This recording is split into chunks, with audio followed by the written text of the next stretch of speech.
네, 오늘 그 성령이 너희에게 임하시면 너희가 권능을 받고 예루살렘과 온 유대와 사마리아와 땅끝까지 이르러 내 증인된다는 이 여러분 너무 잘 아는 구절, 이 사도행전 1장 8절이 포함되어 있는 이 짧은 본문 가지고 여러분과 함께 말씀을 잠깐 나누겠습니다. 오늘 성령, 권능, 증인 이 세 가지 단어를 가지고 여러분과 함께 이 말씀을 좀 묵상하고 싶은데요.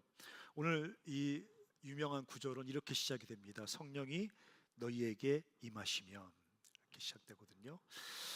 이게 무슨 뜻일까? 여러 가지 뜻이 있을 겁니다. 성령 받아서 막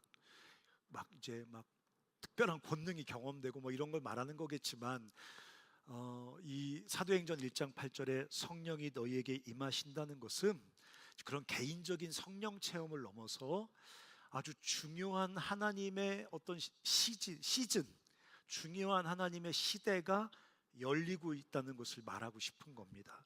여러분 다 아시겠지만 예수께서 십자가에서 우리 죄를 대속해 주셔서 십자가에서 우리 죄를 다 대신 그 값을 지불해 주시고, 당신이 가지고 있던 예수 그리스도의 그 완전한 의를 우리에게 덧입혀 주셨습니다.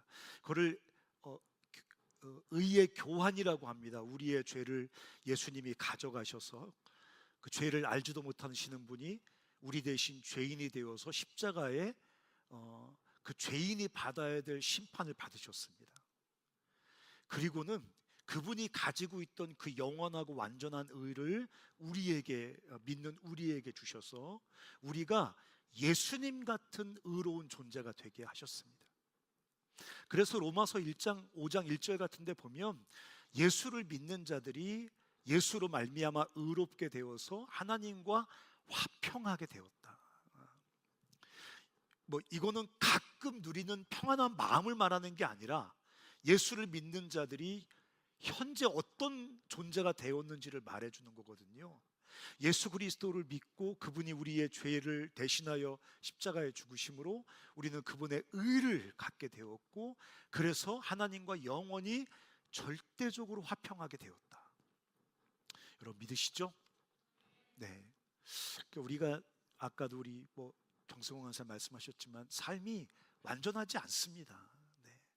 그렇지만 예수를 믿고 의롭게 되어 하나님과 화평하게 된 것은 훼손되지 않습니다. 우리가 실존적으로 추악하고 더러운 죄를 짓습니다. 여러분만 그런 게 아니라 저도 죄를 짓고 우리 모두가 다 그런 죄를 짓죠. 그럼에도 불구하고 예수를 믿는 자들에게 예수가 덧입혀 주신 그 의로 말미암아 하나님과 화평하게 된, 영원하고 절대적으로 화평하게 된 것은 절대 변하지 않습니다. 이게 복음인 거죠. 죄인을 사랑하시는 거룩하신 하나님이죠. 어떤 신학자는 불가능한 가능성이라 그랬습니다. 불가능하지 않습니까? 어떻게 절대적으로 거룩하신 주님이 절대적으로 오염되어 있는 우리들 절대적으로 사랑할 수가 있겠습니까?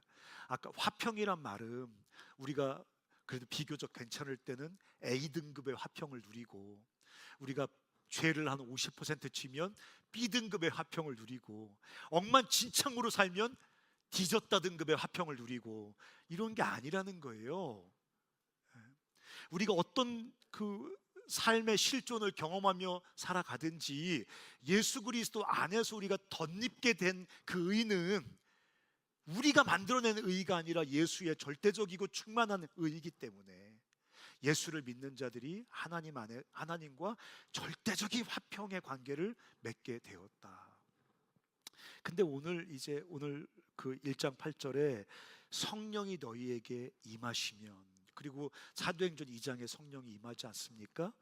이것은 예수 그리스도의 의롭게 하시는 은혜를 넘어서 그 은혜 때문에, 의롭게 하신 은혜 때문에 하나님과 우리가 화평하게 되었기 때문에 성령님께서 하나님의 선물로 우리에게 오신다는 얘기를 하고 있는 겁니다. 예수 그리스도가 우리를 의롭게 하시고 하나님과 화평하게 하신 그 은혜 위에서 이제 성령님께서 우리 안에 오신 겁니다.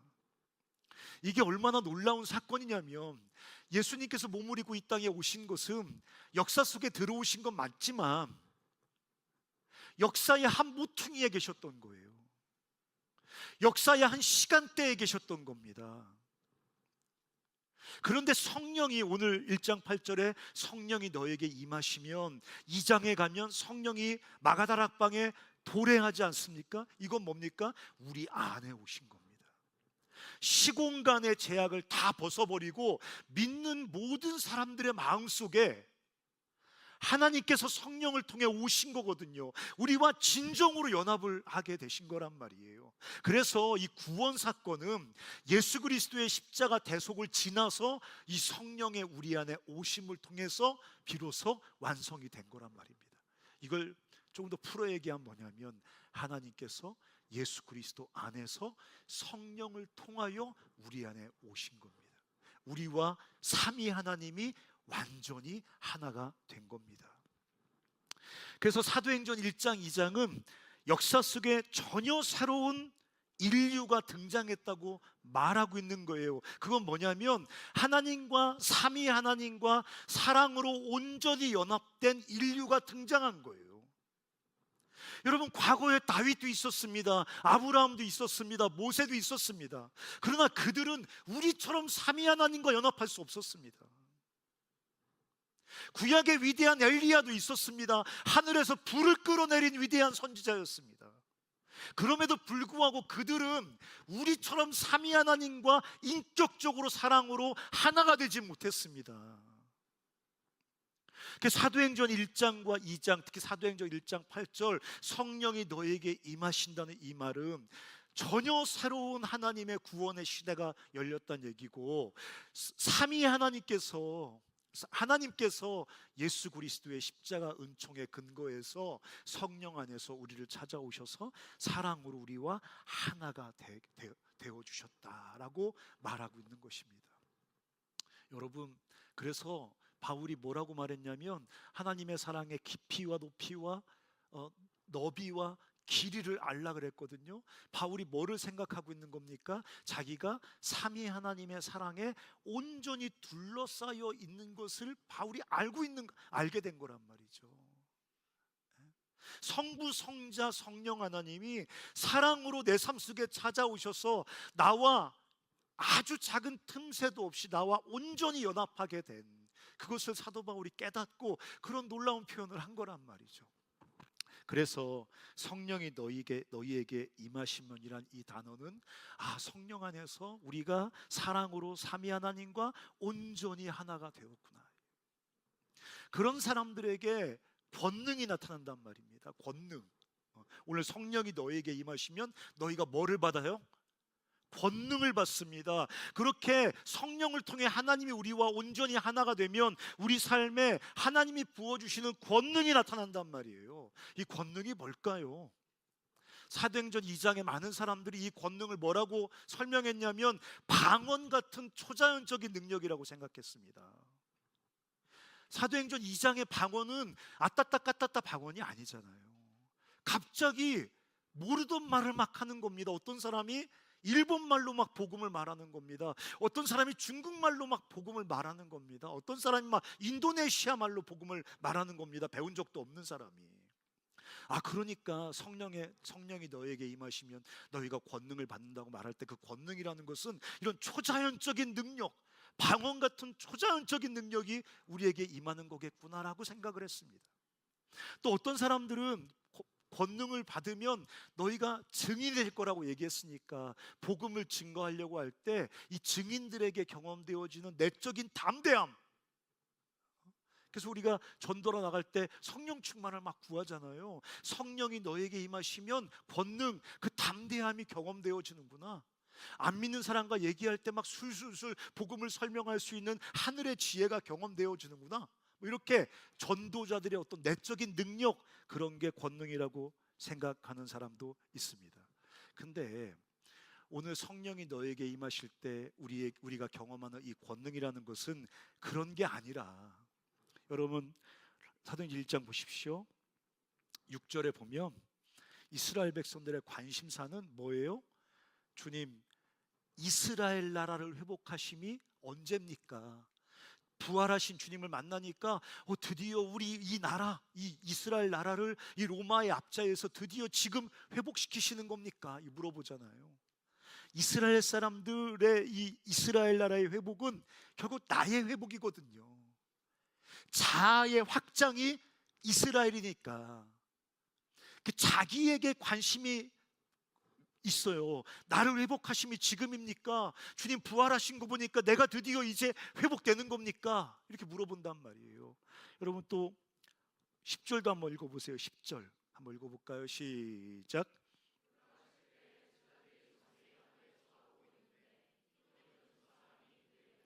11절도 읽겠습니다. 시작. 네, 이스라엘 사람들이, 이 제자들이요, 하나님이 승천하시거든요. 그러니까 하나님을 뚫어지게 쳐다봅니다. 영어 성경에 보니까 그들의 시선을 완전히 고정합니다. 지금 이 성경에서 우리가 뭐를 알 수 있습니까? 하나님과 나예요. 나와 하나님이에요. 그들이 주목하고 있는 거, 그들의 의식을 사로잡고 있는 거, 그들의 관심을 사로잡고 있는 것은 나와 하나님이에요. 하나님과 나예요. 2차원적 이 관계에 완전히 함몰되어 있어요. 근데 성령의 권능이 임하면 나와 하나님과 나와의 이 관계를 떠나서 땅끝을 향해 나가게 된다는 거예요. 사마리아로 가게 된다는 거예요. 예루살렘과 온 유대를 향해 나가게 된다는 거예요. 여러분, 권능이 뭡니까? 다른 사람을 향하여 나아가는 권능입니다. 나와 하나님과의 관계, 거기 함몰되어 있는 사람이 아니라 그 관계에서 오는 그 권능으로 땅끝을 향해 나가게 만드는 그 힘, 그게 성령이 우리에게 부어주시는 권능이라고 말하고 있는 거예요.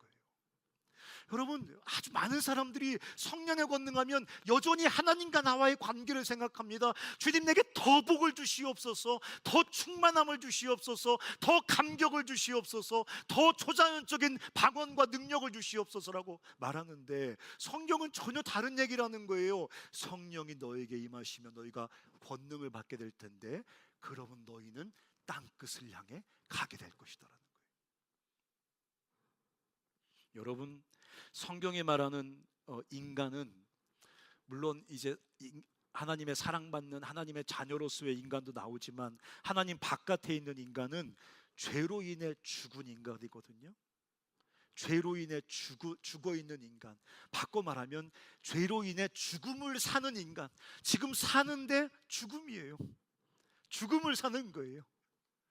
간사님 왜 그렇게 표현합니까? 요즘 제가 사는 게 죽음을 사는 것 같아요. 사모님과 싸우셨어요? 사모님과 싸웠다고 죽음을 살지 않습니다. 사모님과 싸운 거는 저에게 아주 사소한 일상입니다. 네, 여러 가지 이유 때문에 죽음을 산단 말이죠. 죄로 인해 죽은 인간이라고 성경이 인간에 대해 설명할 때 그게 뭘까요? 성경이 모든 사람은 죄를 범했다, 죄로 말미암아 죽었다고 말할 때 그거는 그냥 관념적인 철학적인 표현이 아니에요. 성경은 가장 물질적이고 실존적인 책이란 말이에요. 죄로 인해 죽은 인간이라는 게 뭐예요? 죄가 뭐예요? 죄는요, 본질적으로 자기 숭배를 말하는 거예요. 인간이 왜 하나님처럼 되고 싶었어요? 자기 위에 자기가 숭배하는 건 나밖에 없게 하고 싶은 거예요. 왜 선과 악을 아는 그 지식이 필요했어요? 선과 악을 내가 결정하고 싶은 거예요. 모든 삶의 기준은, 절대적인 기준은 내가 결정하고 싶은 거예요. 존댓말 쓰고 주님 앞에서 고개 숙이는 것 같지만 사실은 자기 위에 숭배할 누군가 있는 것을 인간은 견딜 수 없습니다. 그래서 하나님을 몰아내고 자기 숭배에 빠지거든요. 그게 죄의 본질입니다. 그 자기 숭배란 죄의 본질이 만들어내는 아주 보편적 삶의 라이프 스타일이 있는데, 그건 뭐냐면 이기적 개인주의예요. 기독교가 왜 그렇게 이기적 개인주의를 미워하고 싫어하고 공격하는지 아세요? 그 이기적 개인주의의 뿌리가 자기 숭배예요. 자기 숭배를 6자로 늘으면 무슨 말이 나오는지 아십니까? 자기 우상 숭배입니다. 왜? 하나님 위에 섬기는 모든 것이 우상 숭배이기 때문에, 그게 자기라 할지라도 정확히 표현하면 자기 우상 숭배입니다. 자기 우상 숭배는 필연적으로 이기적 개인주의라는 독특한 삶의 스타일을 만들어냅니다. 여러분 보세요. 하나님을 자기 삶에서 몰아내요. 자기 숭배의 그 욕망에 사로잡혀서 하나님을 몰아냅니다. 그러니까 어떻게 됩니까? 결과적으로 스스로 하나님으로부터 소외돼요. 그렇잖아요. 하나님을 내 삶에서 몰아내면 하나님으로부터 내 스스로 소외되게 되죠. 기억에서조차도 하나님을 지워버려요. 그리고 자기가 무엇으로부터 소외되어서 이렇게 갈증을 느끼는지를 몰라요. 하나님을 내 삶에서 몰아내버리고 기억에서조차 지워버리고, 그 나중에 목말라 죽겠는데 내가 도대체 무엇 때문에 이렇게 목말라 하는지, 이 지독한 갈증과 곰핍함이 무엇을 잃어버린 곰핍함과 갈증인지를 잃어버렸거든. 그러니까 원인 모를 갈증과 목마름에 시름시름 탄식한단 말입니다. 여러분, 하나님을 몰아낸 사람들은요, 당연히 하나님의 선물인 타인까지도 자기 숭배의 도구로 만들어 버립니다. 그렇지 않겠습니까? 하나님도 몰아내고 나를 숭배하는 존재, 심지어 하나님도 도구화시켜서 나의 삶을 섬기는 어떤 대상으로 삼아버리는 그 인간이, 당연히 하나님께서 내 옆에 두신 소중한 선물들인 타자에 대해서 그 자기 숭배의 도구로 당연히 생각을 하겠죠. 그래서 폭력적으로 경쟁합니다. 독점과 착취를 꿈꿉니다. 그냥 더불어 살아야 되는 존재들이 아닌 거예요. 그냥 나의 행복을 위한 도구들인 거예요. 나를 행복하게 하고 나를 만족시키는 도구들로 그냥 그 자리매김, 정체성을 부여해 버리니까 그들을 착취해서 자기 삶에 만족을 추구합니다. 그들이 마땅히 가질 것들을 내가 독점해서 나의 만족을 추구합니다. 이런 삶이 당연히 극단적인 외로움과 소외감을 경험하겠죠. 그렇죠? 하나님을 몰아내버리고 타자까지도 나의 어떤 삶을 위한 도구로 다 전락시켜버리면 당연히 스스로 고립되어 해결할 수 없는 극단적인 외로움과 소외감 속에 갇혀 사는 그 빈약한 삶이죠. 제가 요즘 볼 때 사람들의 삶을 한마디로 표현하라면 잔인할 만큼 빈곤한 삶, 빈약한 삶. 하나님도 몰아내버리고 타자도 몰아내버리고 자기 안에 뭐가 있습니까? 아까 찬양 불렀잖아요. 그 생수가 누구에게 있다고요? 주님께 있고, 그 생수가 어디로부터 흘러들어온다고요? 주님의 통로된 내 옆에 있는 타자들을 통해서 내게 흘러들어오는데, 주님도 소외시켜버리고 타자도 소외시켜버리면 자기 안에 갇혀 살아가야 되는데, 자기 안에, 자기 인격 안에, 자기 삶 안에 뭐가 있습니까? 여러분 스스로 잘 알지 않습니까? 내 안에 뭐가 있습니까? 그러니까 자기 안에 갇혀서 잔인할 정도로 지독한 그 빈약함을 경험하며 살아가는 게 죄로 인해 죽은 삶의 모습이라고 성경은 말하고 있는 거예요. 근데 그게 걷는가 무슨 상관이 있냐? 에베소서 2장 14절부터 한번 띄워주실 텐데 한번 찬찬히 읽어보겠습니다. 한번 읽어볼까요? 시작.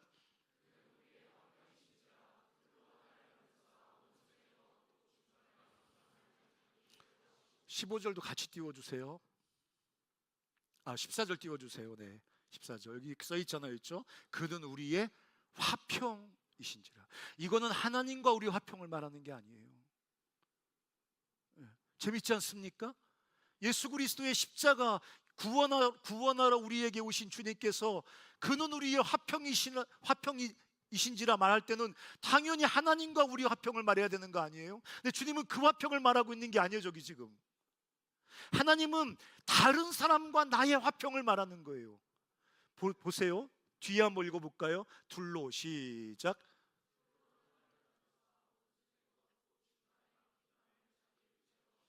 저거 지금 예수님의 십자가 사건을 말하는 거란 말이에요. 둘로 하나를 만드세요. 네, 둘로. 그리고 뭐라고 써 있습니까? 원수된 것, 그 중간에 막힌 담을 예수 그리스도의 십자가의 죽으심으로 허무세요. 15절도 한번 읽어보겠습니다. 시작.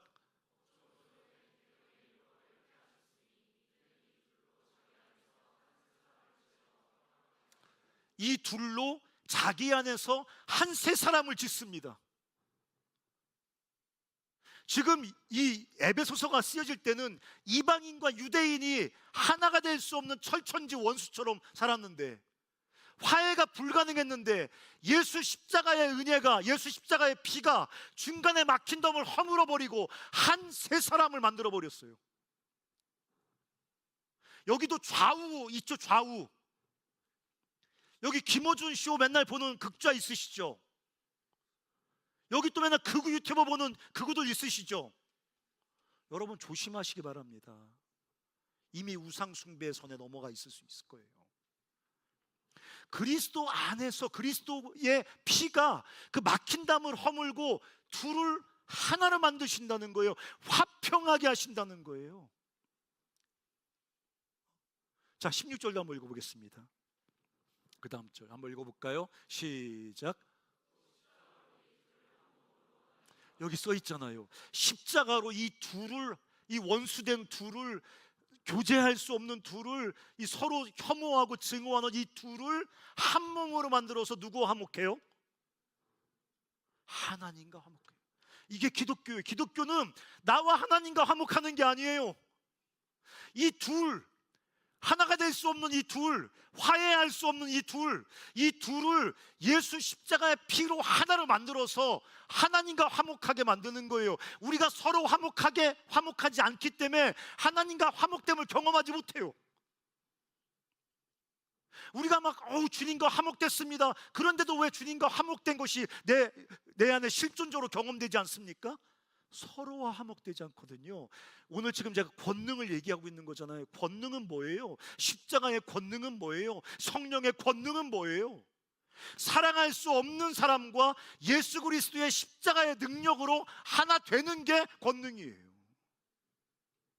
성령의 권능이 뭐예요? 저 이 둘을 한 몸으로 하나님과 화목시키는 게 성령의 권능이에요. 그 다음 절도 한번 읽어보겠습니다. 한번 읽을게요. 시작. 이는 그로 말미암아 우리 둘이 한 성령 안에서 아버지께 나가요. 아버지께 나가는 나 홀로 예배 같은 건 없어요. 물론 홀로 예배 드릴 수 있어요. 홀로 주님 앞에 나가서 찬양할 수 있어요. 하지만 주님이 우리에게 말씀하신 원래의 예배는 둘이 한 성령 안에서 아버지께 나가는 거예요. 나 홀로 은밀하게 개인적으로 주께 예배 드리는 예배가 진짜입니다. 거짓말이에요. 함께 한 성령 안에서 우리가 하나가 되어서 하나님께 예배하는 거, 이게 진짜 예배인 거예요. 이게 하나님의 꿈이에요. 우리가 왜 선교 나가요? 주님이 꿈꾸는 게 뭐예요? 아시아 사람, 아프리카 사람, 중국 사람, 불교 믿는 사람, 여러 가지 말 쓰는 사람들이 함께 모여와서 한 성령 안에서 아버지께 예배하는 게 선교의 목적이에요. 여러분, 이 사도행전 2장에 가면 전 세계에서 몰려온 각국을 상징하는 사람들이 각 나라 말로 막 방언을 하면서 하나님 나라 큰 일을 해요. 그걸 또 따라한답시고 막 교회에서 막 미국 방언했어요, 영국 방언했어요, 무슨 중국어 방언했어요.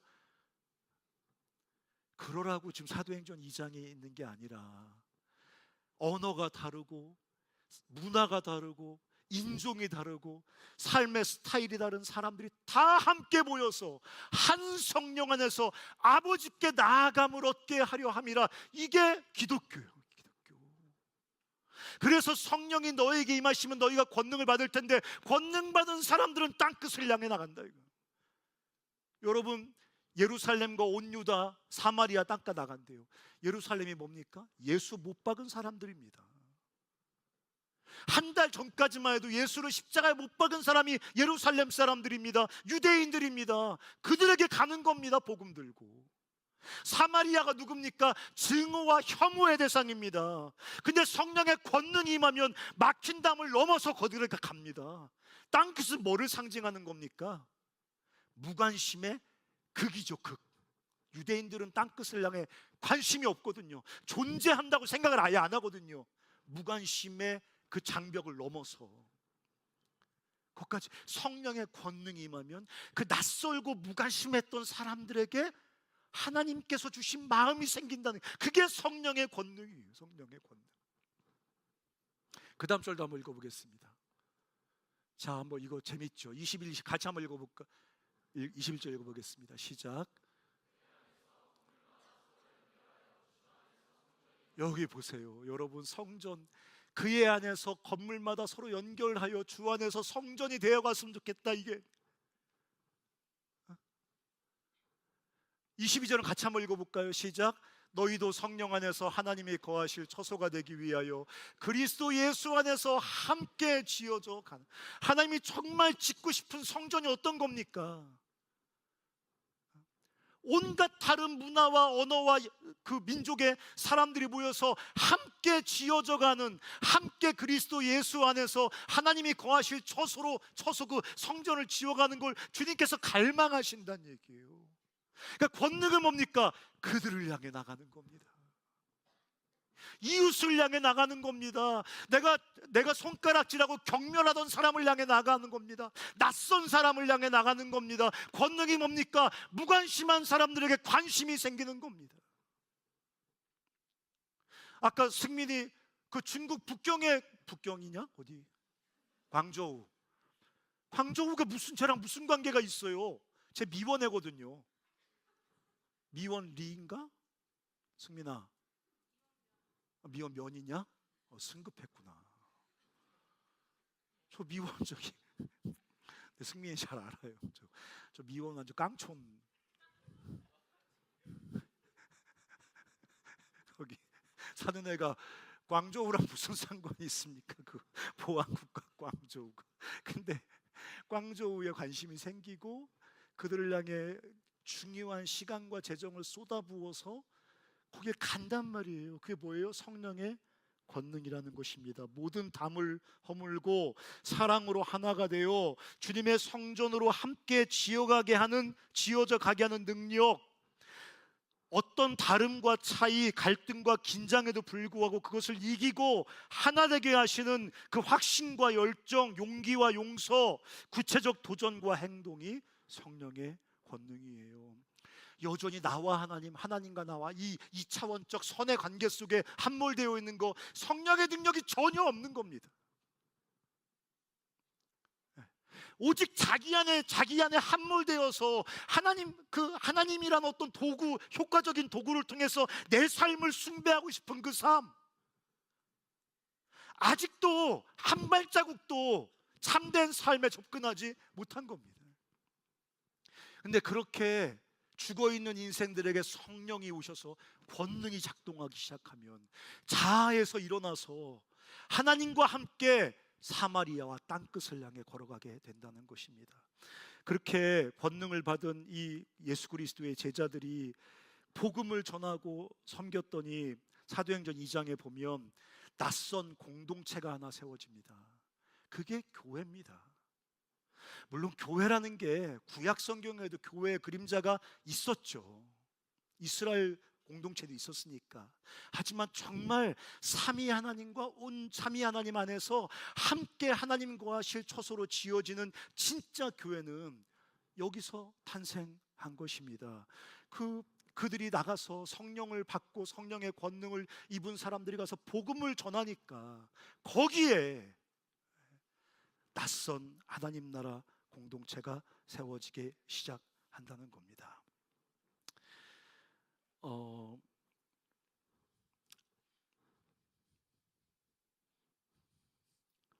한번 읽어볼까요? 사도행전 2장 42절부터 여러분 한번 성경책 찾아서 한번 읽어볼까요? 42절부터 한번 읽겠습니다. 저랑 한 절씩 교독하겠습니다. 그들이 사도의 가르침을 받아 서로 교제하고 떡을 떼며 오로지 기도하기를 힘쓰니라.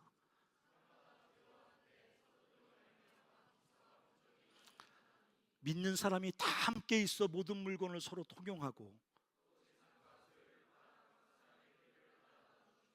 날마다 마음을 같이하여 성전에 모이기를 힘쓰고 집에서 떡을 떼며 기쁨과 순전한 마음으로 음식을 먹고.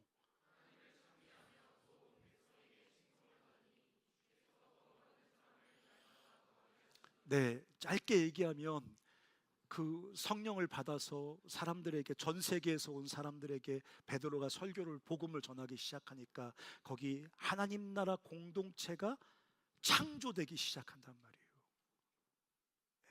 원래 없었던 공동체란 말이죠. 근데 성령을 받은 사람들, 권능을 덧입은 사람들이 가서 땅끝을 향해 찾아가서 복음을 이야기하고 그들을 사랑으로 섬기기 시작하는 그 자리에 아주 낯선 공동체가 세워지는 거예요. 세상에 이전에 없었던 공동체가 세워지는 거예요. 그들이 함께 모여서요, 하나님을 예배하고요, 서로 섬기면서요, 다른 언어를 쓰는 사람들, 다른 문화를 가지고 있는 사람들, 전 세계에서 얼굴 색깔도 다르고 상황도 다른 사람들이 모여서 우리는 하나라고 고백하기 시작하는 거예요. 뿐만 아니에요, 자기 소유를 팔아서 나눠주기 시작합니다. 이거는 사유재산을 거부하는 게 아니에요. 이 이후에도 사유재산을 다 갖고 있었단 말이에요. 사람들이 다. 뭐를 말하는 겁니까? 이기적 개인주의의 그 강한 결박이 깨지고 있는 거예요. 네. 그 공동체 안에서 예배와 교제를 통해서 우리가 그리스도 안에서 하나라고 고백하는 것을 넘어서 그 이기적 개인주의의 그 강한 결박, 소유에 대한 집착이 막 깨져나가면서 자기 소유를 필요를 따라 나눠주기 시작하는 거예요. 지금 뭐가 도래한 거예요? 이 땅에 하나님의 나라가 도래한 겁니다. 천국은 다를까요? 여러분, 천국은 모든 사람의 주머니에 몇백억씩 있어서 줘도 줄어들지 않는 내 통장 잔고, 그게 천국이라고 생각하십니까? 아무리 쓰고 퍼줘도 이론도 안 줄어드네, 이거 천국이네. 천국은 그런 개념이 아닙니다.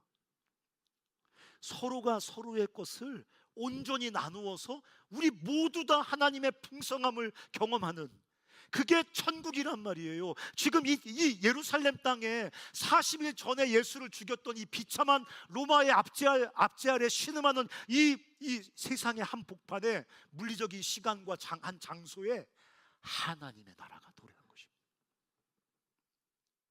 그래서 47절에 보면 하나님을 찬미하며 온 백성에게 칭송을 받으니 주께서 구원받는 사람을 날마다 더하게. 칭송을 받는다는 게 뭐를 말하고 싶은 걸까요? 사람들이 와서 보고 알겠는 거예요. 아, 여기 이거 전혀 새로운 나라인데, 전혀 새로운 공동체인데, 여기는 전혀 새로운 생명이 작동하는데, 우리 세상의 한복판인데 거기에 하나님 나라 공동체가 도래해서 그 안에서 하나님 나라 생명이 작동하는 거예요. 그게 성령을 받은 사람들이 권능, 그 찾아가서 복음을 전하며 복음으로 하나 되게 하는 권능을 행사했을 때 거기 나타나는 구체적인 열매입니다. 사랑하는 형제자매 여러분, 중국은 여전히 공산당이 압제하는 땅이에요. 거기 가서 복음을 증거하면 가정교회 같은 하나님 나라 공동체가 거기 세워진다는 거예요. 태국은 전형적인 불교의 국가입니다. 태어날 때부터 불교가 머릿속에 세계관으로 주입되어 있는 나라입니다. 그런데 거기 가서 복음을 전하면 우리가 이기적 개인주의의 굴에 갇혀 있지 않고, 무관심과 어떤 혐오에 갇혀 있지 않고 성령의 권능으로 찾아가 복음을 전하기 시작하면 거기에 하나님 나라가 도래하여 그냥 관념적인 주의 나라 말고요, 구체적인 주의 나라 공동체가 만들어진다는 거예요. 그러면 주님이 마지막으로 증인된다고 써 있잖아요. 증인. 그러면 증인된다는 건 무슨 뜻일까? 지금 오늘 이 사도행전 1장 8절에 성령이 너에게 임하시면 너희가 권능을 받고 예루살렘과 온 유대와 사마리아 땅끝까지 이르되 증인되리라, 이 말은 뭐를 말하고 있는 겁니까? 주님이 지금 거침없이 땅끝을 향해 나가고 계신 거예요. 이건 우리에게 가라고 말하는 명령 이전에 예루살렘과 온 유대와 사마리아 땅끝까지 주님이 지금 거침없이 달려가고 있는 거예요.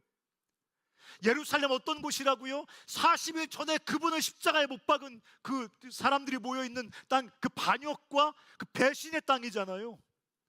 그 예루살렘과 유대, 사마리아 땅끝까지 주님이 지금 거침없이 달려가고 있는 거예요. 달려가시며 주님이 사람들을 부르세요.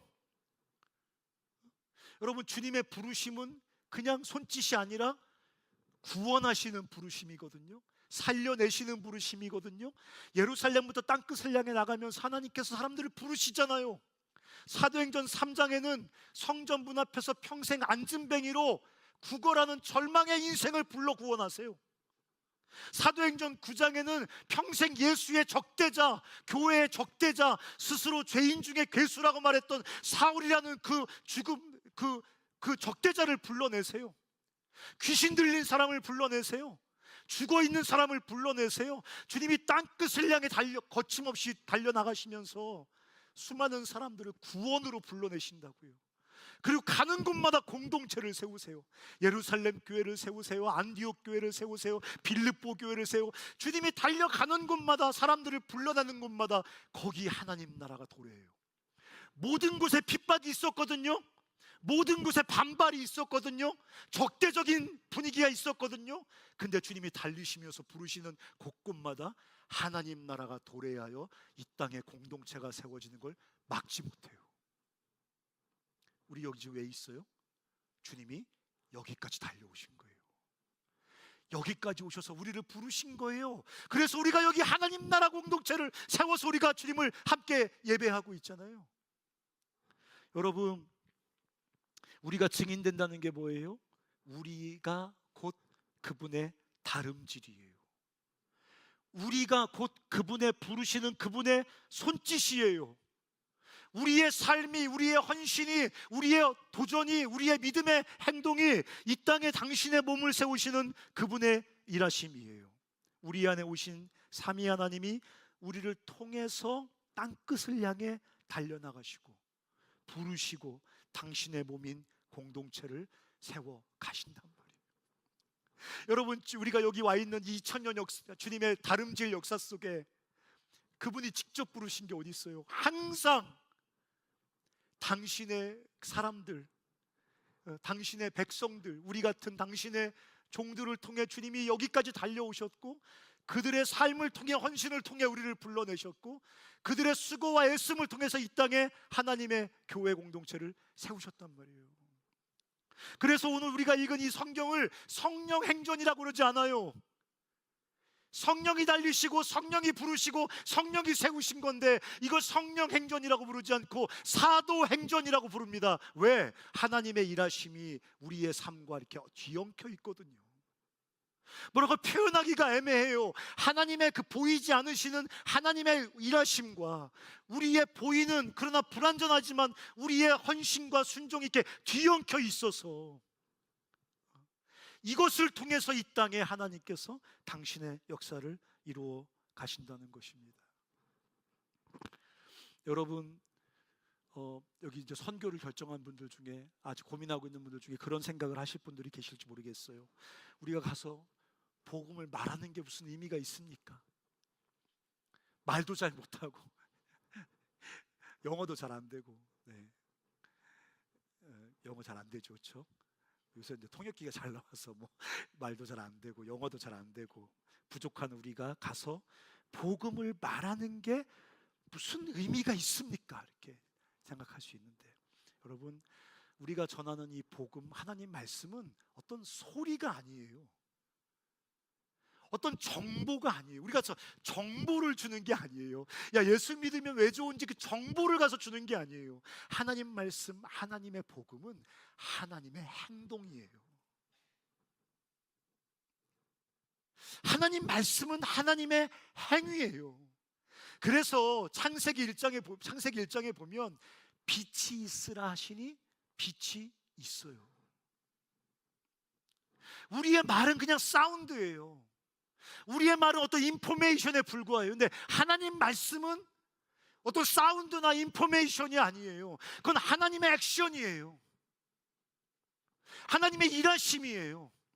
그래서 우리가 복음을 선포할 때 하나님께서 함께 역사하셔서 그 말씀을 통해서 한 사람을 불러내시고 구원하시고 그 무리가 하나님의 복음을 말할 때 그 복음이 선포되어지는 곳에 하나님께서 하나님 나라 공동체를 이 땅에 세워 가시는 거예요. 그게 우리가 증인이라는 말의 의미입니다. 사랑하는 형제자매 여러분, 사도행전 1장 8절을 다시 한번 생각해 보셨으면 좋겠어요. 성령이 너에게 임하시면 너희가 권능을 받고 우리가 땅끝까지 가서 우리가 증인된다, 이 말씀이잖아요. 성령이 우리 안에 오셨습니다. 네. 아멘 좀 하세요. 네, 성령이 우리 안에 오셨어요. 삼위 하나님께서 우리와 하나가 되셨어요. 아, 부럽다. 목사님은 그게 느껴지시는군요. 일도 안 느껴져. 요즘 제가 영적으로 약간 이렇게 약간 뭐라고 침체? 제가 우울증 환자거든요. 우울 모드가 좀 깊어진 시기예요. 제가 요새 상황도 좀 여러 가지 어려움도 있고 막 그래서 제가 아침에 아까 찬양할 때도 주님 저에게 바로 그 말씀이 필요합니다. 주님 나를 사랑하신다는 그 말씀이 내 영혼에 좀 들려지게 해주십시오. 주님 나는 지금 그게 필요합니다라고 제가 간절히 기도했거든요. 일도 안 느껴집니다. 그러나 제가 알아요. 예수 그리스도 안에서 성령을 통해서 삼위 하나님이 제 안에 와 계세요. 제 삶의 가장 지독한 현실은 나를 둘러싸고 있는 삼위 하나님이에요. 우리 아이의 문제가 아니에요. 내 건강의 문제가 아니에요. 내가 해결하지 못한 어떤 상황의 문제가 아니에요. 내 삶의 가장 직접적이고 가장 지독한 현실 중의 현실은 나를 둘러싸고 있는 삼위 하나님의 사랑이에요. 그분이 우리 삶을 채우시는 그 권능은 우리로 일어나서 땅끝을 향해 나가게 만들어요. 네. 우리가 그 삼위 하나님과 일어나서 땅끝을 향해 나아갈 때 우리가 그리스도의 복음을 선포하고 우리가 주님의 부르심을 대리하여 사람들을 불러내고 할 때 거기에 하나님 나라 공동체가 도래해요. 세워져요. 근데 그게 거기만 세워지겠어요? 그렇지 않아요. 우리가 삼위 하나님과 함께 땅끝을 향하는 그 땅끝을 향해 가는 우리 여정 자체가 하나님 나라의 여정이에요. 그 여정에 하나님 나라가 경험되어져요. 그 여정 속에서 우리가 하나님과의 화목을 경험하게 된다고요.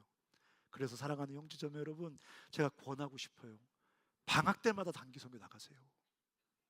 방학 때마다. 뭐예요 방학 때? 방학 때마다 나가면 8번 나갈 수 있어요.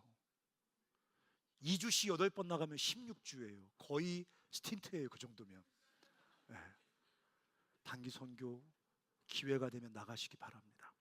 상황이 돼서 못 나가게 되면 자기 안에 갇혀 있는 사람 그런 그 삶에서 일어나서 삼위 하나님과 함께 사마리아 땅끝을 향해 끊임없이 나가요. 그럴 때 우리 삶 속에서 우리 삶을 통해서 하나님께서 이 땅에 당신 나라 이루시는 거, 그거 경험하게 된다고. 길어서 미안해요. 정승환 선생님 더 길었어요. 그러니까 10분이나 길었어요. 제가 한번 얘기해서 요거 얘기하고 기도할게요. 저희 집이 동네 유명한 쌈집이었다는 걸 다 제가 몇 번 얘기해서 우리 어머니 아버지가 워낙 파이팅이 있으셔서 뭐 그냥 싸우지 않고 뭐 파이팅 있게 싸우셨거든요. 막 집어던지시고 막. 그죠? 얼마나 힘들어요 제가. 그렇죠? 중학교 때인데 완전 동네 유명한 쌈집이었었어요. 우리 아이들 동생들도 너무 절망하고 막 일찍부터 방황하고 막 이랬는데 우리 윗집에 있는 권사님, 곰보 권사님인데 이렇게 얼굴에 천연두 때문에 얼굴이 그냥 그 천연두 움푹 파인 흉터로 가득해가지고 쳐다보고 있으면 이렇게 막 이렇게 역겨울 정도로 얼굴이 흉하게 일그러진 권사님이 우리 어머니 아버지가 큰 소리로 싸우시거든요. 예수 믿고 권사님 장로님 되셨거든요. 우리 어머니가 그때 그 싸울 때 우리 아버지한테 야! 막 이러던 소리 지르던 게 예수 믿고 나니까 주여! 막 이러면서 기도 열심히 하셨단 말이에요. 크게 싸우시니까 권사님이 그거 들으시면 오시는 우리 집에 오셔서 이제 뭐 하시냐면 우리 애들부터 챙겨가 자기네 집 데리고 가요. 다칠까 봐 들여다 놓고 밥 챙겨서 먹이고 100원짜리 하나씩 줘서 엄마 아빠가 사랑하는데 엄마 아빠가 힘들어서 그러니까 힘내 하고 이렇게 다독거주고, 그리고 이제 우리 엄마 아빠한테 오세요. 말리는 거예요. 싸움. 아이고 상진이 아빠 그만해, 상진이 엄마 그만해, 말리는 거예요. 10년 가까이 이렇게 하셨어요. 10년. 나 초등학교 때부터. 제가 군대 갔다 예수 믿고 와서 이제 우리 엄마 아빠 저렇게 싸우다 돌아가실 것 같은데 예수 전도해야겠다고 왔는데 둘 다 예수 믿으신 거예요. 긴 얘기 못 하겠고. 어떻게 믿었나 보니까 그날도 대판 싸우셨는데 권사님이 오셔서 뜯어 말린 다음에 우리 동생들 다 피난시켜 놓고, 그날은 안 되겠다 싶어서 앉아가지고 우리 아빠한테, 우리 아버지한테 전도하신 거예요. 언제까지 이렇게 살 거냐고. 애들 다 크는데 예수 믿고 새로워져야 되지 않겠냐고. 우리 엄마한테 가서 언제까지 이렇게 살 거냐고. 예수 믿고 새로워져야 되지 않겠냐고. 그 다음날 새벽부터 권사님 손에 끌려가지고 우리 엄마 아버지 새벽기도 끌려다니셨어요. 그러니까 제가 군대에서 우리 엄마 아빠 예수 믿게 해야지 하고 휴가 났을 때 사형리 들고 왔는데 이미 다 새벽기도 갔다 오셔가지고 그 다음 아침에 식사기도 나 기절하는 줄 알았어요. 저 목사 됐어요. 우리 아버지 장로님 되셨고 우리 어머니 권사님 되셨습니다. 같은 날 한 교회에서 장로 권사 임직 받으셨거든요. 근데 그 권사님이 그 교회 권사님이셨단 말이에요. 장로 권사 임직 받는 그날 그 권사 앞에 앉으셨는데 우리 엄마 아버지가 꽃다발 받은 거 그 권사님 갖다 주시고 셋이 끌어안고 우시더라고. 그 지옥 같은 가정, 그 미움과 그 혐오와 증오가 가득해서 그냥 깨져버리는 거 이외에는 아무 길도 보이지 않는 가정에 그 곰보 할머니, 곰보 아줌마 오셔가지고 그 사랑으로 그리스도의 복음을 증거할 때 사람들 우리 집 피해 다녔거든요. 하도 큰 소리로 싸우니까. 근데 그 땅끝 인생들 그냥 외면해버리지 않고 거기 오셔서 그 예수 그리스도의 복음, 그 사랑으로 증거하셨을 때 그 지옥 같은 가정에 하나님의 나라가 도래하는 거예요. 누구든지 주 예수를 부르면 구원을 얻는다는 말은 무슨 천국 이런 말이 맞지만 예수를 부르면 그 지옥 같은 오늘의 삶에 하나님의 나라가 도래합니다. 그게 성령이 너에게 임하시면 너희가 권능을 받고 증인된다는 말의 의미입니다. 그래서 우리가 같이 주님, 우리가 정말 열심히 선교하겠습니다. 대학 때가 황금 기간이니까 대학 때 시간만 나면 온갖 데를 다니면서 다 선교에 헌신하고 참여하겠습니다. 졸업하고 나면 그렇게 선교 나갈 수는 없겠지만 우리 직장이나 우리 지역의 삶의 자리자리마다 우리가 찾아다니면서 이 성령의 권능으로 증인된 삶, 하나님 나라 도래케 하는 삶 우리가 살겠다는 결단 담아서 우리 같이 일어나셔서 우리 같이 찬양